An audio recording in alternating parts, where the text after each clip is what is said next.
So Caroline Leavitt held a presser today that was scheduled before the new Epstein emails were dropped. And boy, did she probably have a hard morning trying to prepare her spin tactics ahead of the press impending questions. Welcome back to the Michael Cohen Show on our continued journey to 500,000 subscribers. Let's try to get there before the new year. So hit subscribe, watch, comment, and share, because this stupidity, it's got to come to an end. Now, Caroline Machine Gun Lips Leavitt knew that she was going to be peppered with questions regarding Epstein. And so, in her opening monologue, her prepared opening monologue, like she was on SNL, she stuck to lies that she's been practicing now for weeks. She started saying that Democrats permanently damaged the federal statistical system, aka all of the data that comes out of the Trump administration will be false. Yeah, she said it, not me. Play the clip. Economists, investors, and policymakers at the Federal Reserve to receive critical government data. The Democrats may have permanently damaged the federal statistical system, with October CPI and jobs reports likely never being released. And all of that economic data released will be permanently impaired, leaving our policymakers at the Fed flying blind at a critical period. Wait. October 2025. Now, I'm not a political commentator on any television show. I just have my own. Who is the president in October of 2025, as well as September, as well as August, and 10 months before that? Yes, President Donald J. Trump. How is she blaming Joe Biden for something that literally took place 10 months after Trump became president? She then goes on and she spoke about how Trump won a landslide election based upon, yes, his affordability promises. Play that clip.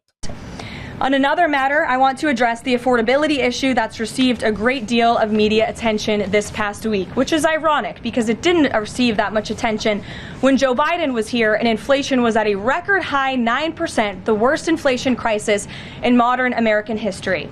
And President Trump won a landslide election in part to address the affordability issues created by Joe Biden and the Democrats. And that's exactly what President Trump has done since day one of his administration. Since the first day in office and every day since, the Trump administration has taken aggressive action to fix the Biden-created cost of living issues.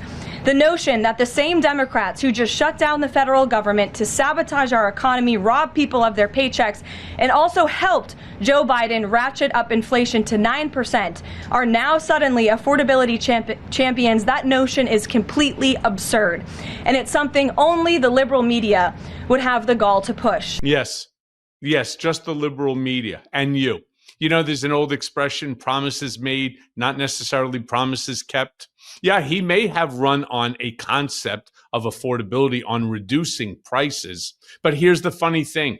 She can get up there all she wants. She could spew her monologue, her prepared speech, probably by the Stephen Millers, the Russell Voughts of the world.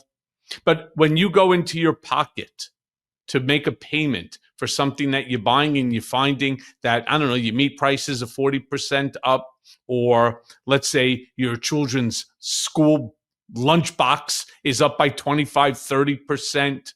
Whose fault is that? Oh, yeah, it's tariffs. And I'm going to say it again. Tariffs are taxes, and consumers pay tariffs.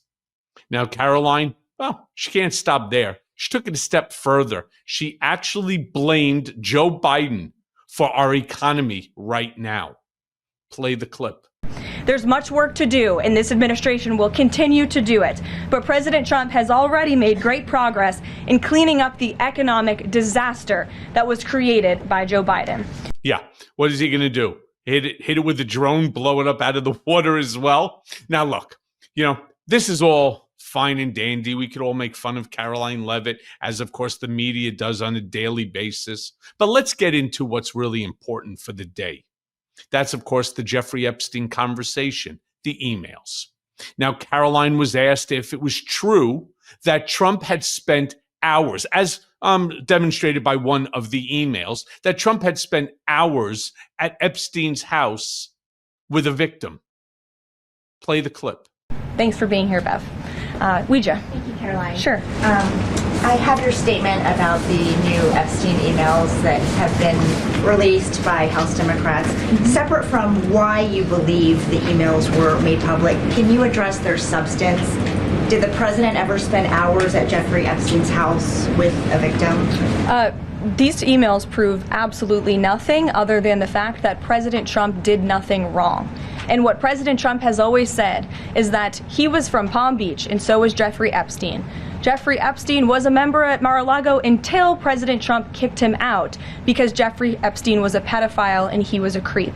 And this email you refer to with the name of a victim that was unredacted now and has since been reported on in this room, so I will go ahead and say it, Virginia Giuffre. And it was CBS's own reporting, Ouija, that recently wrote that Miss Giuffre maintained, and God rest her soul, that she maintained that there was nothing inappropriate she ever witnessed, that President Trump was always extremely professional and friendly to her. And so I think it's a question worth asking the Democrat Party, and you should all go ask them after this briefing, of why they chose to redact that name of a victim who has already publicly made statements about her relationship with Jeffrey Epstein and is unfortunately no longer with us. Mary. By the way, she's not necessarily wrong there. All right. Virginia Giuffre actually did say that. She wrote about it as well in her book. And the email also says exactly what it says, that she had spent hours at Epstein's house and the name was redacted. So it's the reason, Caroline, we are all demanding the release of the entire file, unredacted, except for the names of those victims who don't want to be named.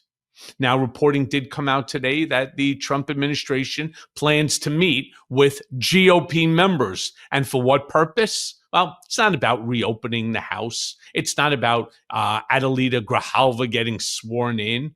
It's to persuade them not to vote for the discharge petition. And so Caroline was asked about that report.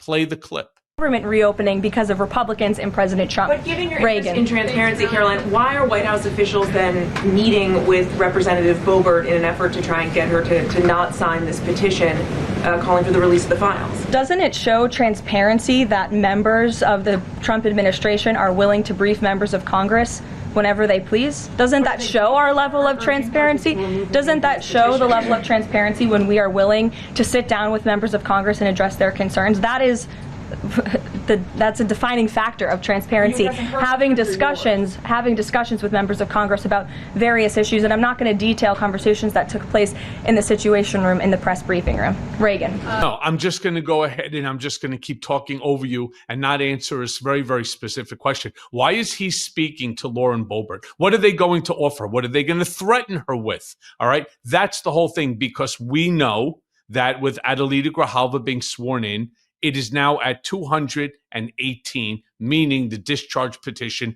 will go through. And clearly, it is not the Democrats that don't want the discharge petition to go through. It is the Republicans. So do you call that transparency? If I go ahead and I announce I plan on robbing a bank tomorrow, and here's the bank that I'm doing, and then I go in and I rob it and I come out holding the bags and the police turn around and say, put your hands up, you're under arrest for robbery. I say, no, can't be robbery. Why? Well, because I told you what I was planning on doing. I was being transparent. I'm not robbing anything. I'm just taking something. That's the stupidity of Caroline's logic. Now, Caroline continues with that stupidity to say that the Epstein files are a manufactured hoax. Tell that to the victims. Play the clip. Requests. So this administration has done more than any, and it just shows how this is truly a manufactured hoax by the Democrat Party. For now, they're talking about it all of a sudden because President Trump is in the Oval Office. But when Joe Biden was sitting in there, the Democrats never brought this up. This wasn't an issue that they cared about because they actually don't care about the victims in these cases. They care about trying to score political points against President Trump, as we have, of course, seen with this government shutdown. Whoa. Why are you now including President Trump into this? Because my understanding is that he has no involvement at all, right? So what if it's other people? What if Donald Trump has absolutely nothing to do with the entire Epstein file, other than he flew on his airplane, he's been to his house, big deal. That doesn't show anything. My question is, what are you hiding? What about assuming Trump has nothing to do with it? I'm willing to make that assumption so long as you release the entire set of files. But she won't. Instead, like I said, they're out there talking to people like Lauren Boebert, trying to get her to change her position.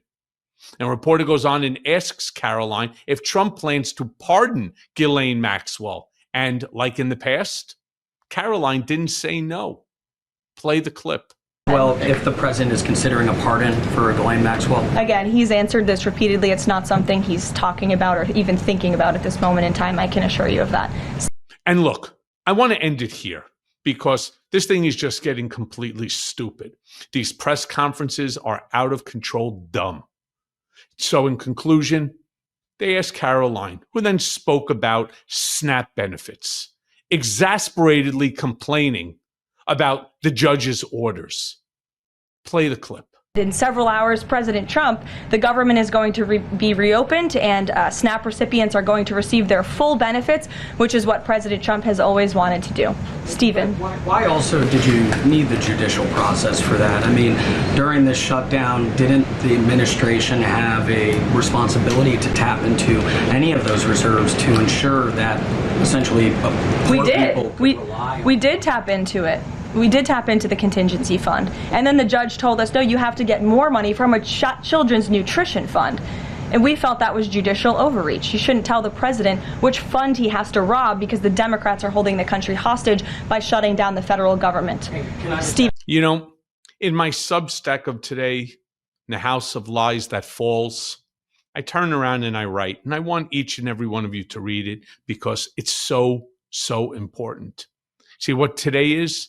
Today's the day that marks the start of something truly rare in Washington. Accountability with teeth.